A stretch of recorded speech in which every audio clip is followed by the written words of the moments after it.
कोई भी चीज खुशी देती ही नहीं, वो खुश ही नहीं हो पाता, आनंदित हो ही नहीं पाता। ऐसे में जो भी पूजा है, जो भी कर्म है, ये सब केवल बाहरी चिन्ह मात्र ही बन के रह जाते हैं, अंदर से उतर नहीं पाते। और अगर जब तक कि वो भाव हमारे अंदर नहीं उतरे, तब तक हमारे जीवन का उद्देश्य पूर्ण नहीं हो सकता, हमारे जीवन की पूजा पाठ पूर्ण नहीं हो सकती। हमें अगर एक गाड़ी मिल गई, कोई गाड़ी मिल गई, तो हमें अभी दूसरी गाड़ी चाहिए, तो हम उदास हो गए।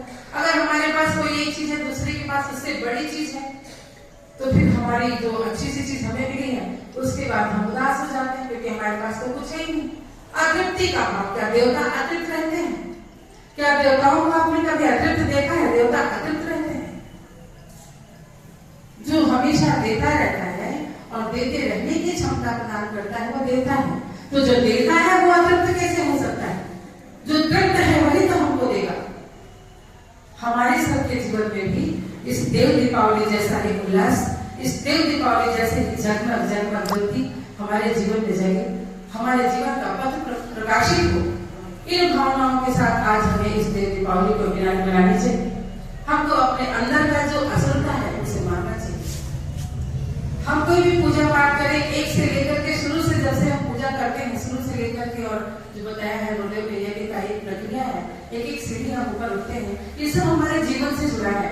अक्सर हमारे भाई बहन आते हैं, प्रतिदिन यज्ञ करते हैं और स्वाहा करते हैं, और यज्ञ भी स्वाहा करने के बाद अपने घर चले जाते हैं, और वो स्वाहा उनके जीवन में नहीं उतर जाता।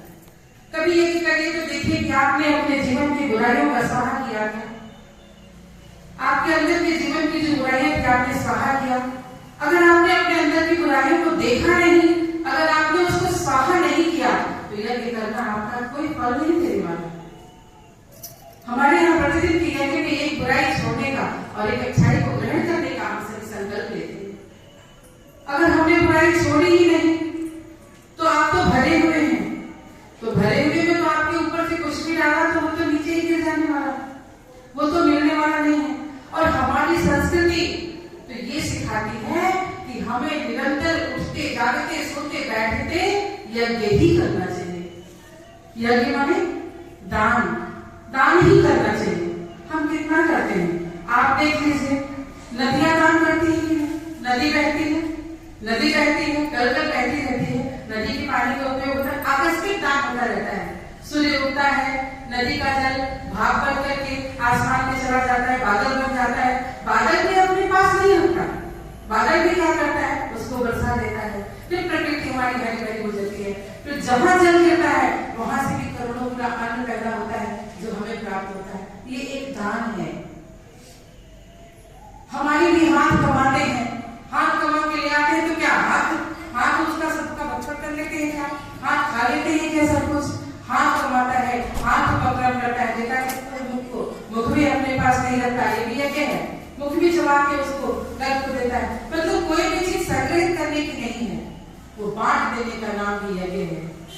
और कहते हैं कि जो बांटा जाता है वो प्रसाद होता है, और जो बटोरा जाता है वो विषाद होता है।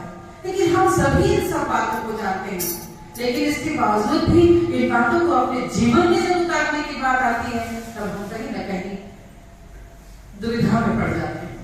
और ये दुविधा ही सबसे बड़े जीवन के, मनुष्य के जीवन की ये दुविधा है।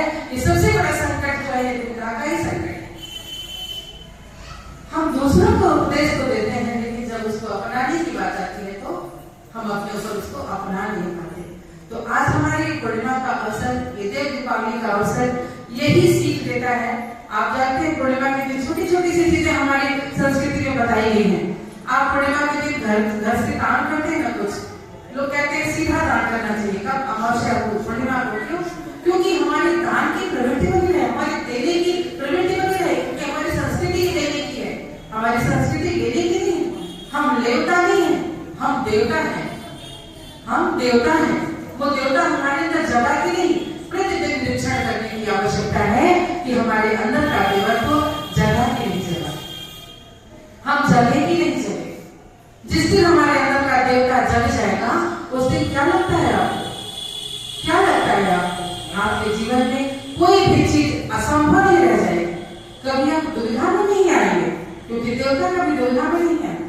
देवता के पास कोई समस्या नहीं है, देवता के पास तो केवल समाधान है। आप देवता बनिए तो निश्चित ही आपके अंदर की समस्या गायब हो जाएगी और आप देवता बन जाएंगे, देने वाले बन जाएंगे।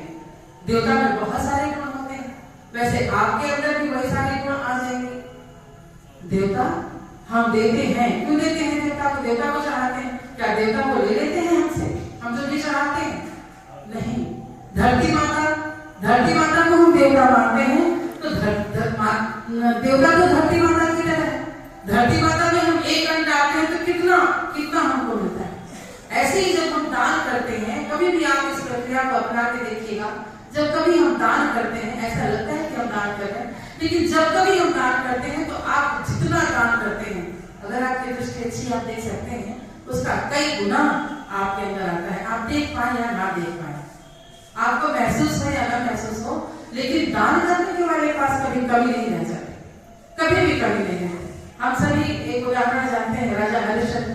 हम सभी महामानव बनना चाहते हैं ना, यज्ञ करके आते हैं, देवता बनना चाहते हैं, महामानव बनना चाहते हैं। लेकिन जहाँ कहीं भी आप महामानव की जीवनी उठा के देखिए, तो महामानव की जीवनी जब उठाएंगे तो उनका जीवन कष्टों से भरा हुआ है। उनके जीवन में तपस्या है, उनके जीवन में कष्ट है, उन्होंने कष्ट सह के भी अपने को खिलाया है, वो है महामानव और वो देवता। अपने गुरुवर को देख लीजिए, अपने गुरुदेव को देख लीजिए। गुरुदेव ने अपना निर्माण बहुत कम में किया और समाज के लिए कितना कुछ दे दिया। आज विश्व में अगर हमारे गुरुदेव देवता है, हमारे गुरुदेव। राजा हरिश्चंद्र आप सभी जानते हैं, बताने की बात नहीं है। राजा हरिश्चंद्र ने स्वप्न में देखा था कि उन्होंने अपना सर्वस्व दान कर दिया। हमारे देश के महामानव तो ऐसे हैं, स्वप्न में देख करके उन्होंने अपना सर्वस्व दान कर दिया। उनके जीवन की अगर हम उठाकर देखें तो वो सत्य था उनके जीवन में कि उन्होंने अपना सर्वस्व दान कर दिया। उसके बाद उनके ही बेटे को, उनकी ही पत्नी लेके शमशान में गई तो उनको उससे उनका कर मानना पड़ा। इतना कष्ट, इतना असह्य कष्ट सहने के बाद भी महामानव अपने पद से विचलित नहीं हुए, और वो विचलित नहीं हुए इसलिए वो महामानव। लेकिन हम सभी तो विचलित हो जाते हैं, तो हम क्या नहीं करते कि विचलित हो जाते हैं। हमारे गुरुदेव ने कहा है कि प्रतिदिन का आपको क्या करना है, जप।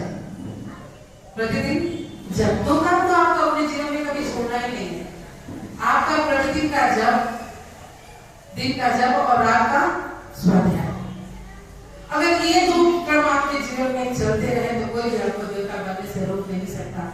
परंतु जी गुरुदेव ने भक्ति सब पुस्तकें केवल इसलिए नहीं लिखी है कि हम उसका दर्शन करें, इसलिए नहीं लिखा है कि उसको अपने घर में सजा के रखें, इसलिए नहीं लिखा है कि साहित्य स्टार को स्टार में सजे। इसलिए लिखा गया है कि गुरुदेव ने अपने अंतःकरण को निकाल करके उन पुस्तकों में डाला है। गुरुदेव ने वेदों का भाष्य करके रख दिया है, इसलिए कि हमारे बच्चे जहाँ कहीं भी दुर्गा में पड़े, जहाँ कहीं भी हमारे बच्चे अटके, वहाँ उनका मार्गदर्शन गुरुदेव की किताबें करें। गुरुदेव ने कहा है कि हमारा स्वरूप हमारे साहित्य में है, लेकिन हम तो महामानव बनना चाहते हैं लेकिन किताबें नहीं पढ़ेंगे।